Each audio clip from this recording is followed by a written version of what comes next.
This is why US threats against North Korea is a signal to China as well.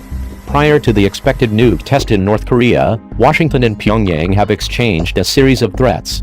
US media reported that the Pentagon was considering a preemptive strike on North Korea.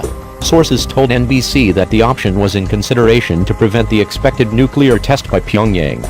Earlier this week, United States President Donald Trump pledged to take care of the North Korean problem.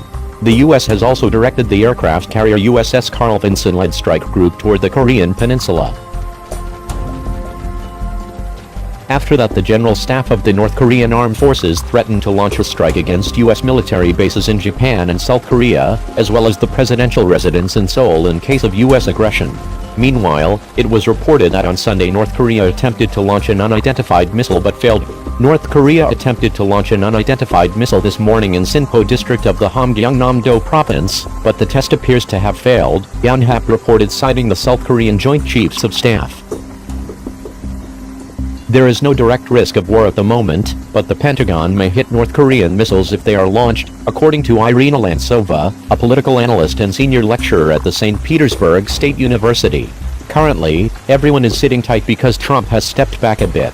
The recent version of U.S. strategy on North Korea says that economic and diplomatic measures are in priority, and only then military options. As for Pyongyang, it is also waiting. The U.S. may hit North Korean missiles if they're launched, and Pyongyang will deliver a tough diplomatic response. But full-scale combat actions are unlikely in the near future, Lantsova told Radio Sputnik. According to the expert, Washington's recent actions were aimed at sending a signal to Beijing to mount pressure over Pyongyang.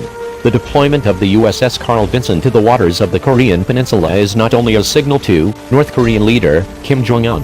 This is also a signal to China: if you don't help us, we'll do that on our own. This is what Trump said, and now he's doing that, Lantsova said.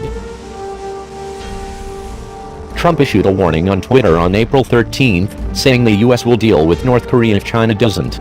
I have great confidence that China will properly deal with North Korea. If they are unable to do so, the US, with its allies, will. USA, he wrote. A few days before Trump wrote, North Korea is looking for trouble. If China decides to help, that would be great. If not, we will solve the problem without them. USA. According to Georgi Talaroia, director of the Center of Russia Strategy in Asia, Washington is fueling tensions on the Korean peninsula in order to force Beijing to influence Pyongyang. The US is wrong because American politicians believe that China does not want to influence North Korea. They think that if Beijing cut off economic ties with Pyongyang, North Korea will give up its nuclear program.